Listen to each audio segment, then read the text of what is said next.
गुजराती लोग बैठे हैं, गुजरात का उदाहरण देती हूँ। रानी नायिका देवी 12वीं शताब्दी में मोहम्मद गौरी को पता चलता है कि पाटन के राजा की डेथ हो जाती है,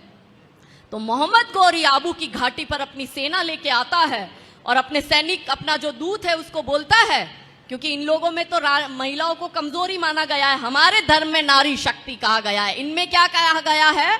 कि महिला जो है वो क्या है, खेती है, उसको जितना मर्जी उतना जोतो, और वो मात्र बच्चा करने की मशीन है, और आपके जो अंदर की काम तृष्णा है उसकी पूर्ति मात्र उपभोग की वस्तु महिला है, ऐसा इनमें कहा गया है। तो ये बाबर, औरंगजेब, खिलजी की औलादों को भी, मोहम्मद गौरी की औलादों को भी यही लगता था कि ये आर्य भूमि की आर्य वीरा भी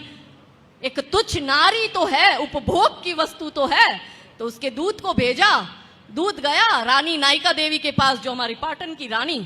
और उस समय स्टेट व्यवस्था होती थी, तो भारत के टॉप 3 स्टेट में से, ऐसे साम्राज्य में से जो सबसे समृद्ध है उसमें से एक पाटन था, हमारे गुजरात का। रानी के पास वो दूत आता है और रानी नायिका देवी को कहता है कि मोहम्मद गौरी सेना लेके घाटी पे आ गया है, मोहम्मद गौरी की 3 शर्तें हैं, यदि आप ये तीनों शर्तें मानती हो तो मोहम्मद गौरी आप पर अटैक नहीं करेगा, आपके राज्य पर अटैक नहीं करेगा। रानी ने कहा शर्त बता। उसने कहा पहली शर्त इस्लाम स्वीकार करो, दूसरी शर्त मोहम्मद गौरी से निकाह करो, और तीसरी शर्त आपके पाटन का जितना भी धन धान्य है वो सब मोहम्मद गौरी को सौंप दो। रानी ने कहा, रानी बड़ी होशियार हो, बचपन से ट्रेंड हुए होते हैं, अब की तरह थोड़ी है, अभी हम सिर्फ नाम में हैशटैग महिला शक्ति है, एक्चुअली में हम सबसे कमजोर समाज है। तो रानी नायिका देवी ने कहा कि मुझे तेरे राजा की तीनों शर्तें मंजूर है, जा मोहम्मद गौरी को जाके मेरा मैसेज दे दे। रानी ने बुलाया अपने सेनापति को और कहा चल मुझे बता कितने हाथी है, कितने घोड़ा है, कितने सैनिक अभी लड़ने को तैयार है, और आसपास कि कितने राजा अभी हमारे साथ जुड़कर युद्ध करने को तैयार है, क्योंकि उस समय भी एमओयू होता था, संधिया होती थी कि किसी एक राजा पर अगर अटैक होता है तो आसपास के जिससे संधि हुई है वो उसी समय उस युद्ध में शामिल होगा। सेनापति कमजोर, वो डर गया, उसने रानी को कहा, हमने रानी लक्ष्मीबाई की कहानी तो सुनी कि रानी पीछे 1857 में अपना छोटा सा बच्चा बांधकर युद्ध लड़ने अंग्रेजों से गई, मगर रानी नायिका देवी तो 12वीं शताब्दी में छोटा सा उनका बच्चा। सेनापति ने कहा कि आप तो, आपका छोटा सा बच्चा, आप विधवा, आप क्या ही कर लोगी, और उसकी सेना देखो, आपकी सेना देखो, आप तो ये युद्ध लड़ना और जीत भी नहीं सकती।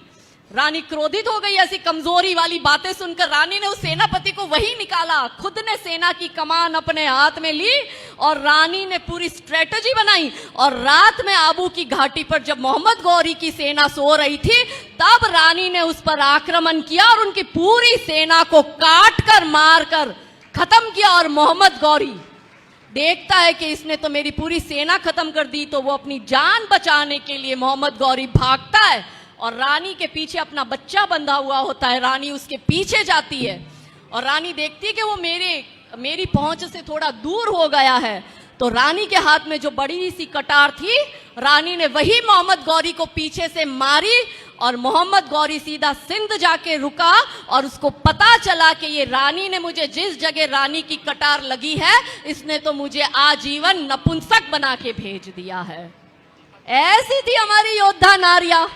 हम इनकी गौरव गाथा सुनाते नहीं, बॉलीवुड वाले इन पे फिल्म बनाते नहीं, माता पिता सिखाते नहीं, स्कूल कैरिकुलम में तो बाबर से लेके औरंगजेब की पीढ़ियां रटवा दी जाती है, तो बच्चियों को रानी नायिका देवी का इतिहास बताएगा कौन?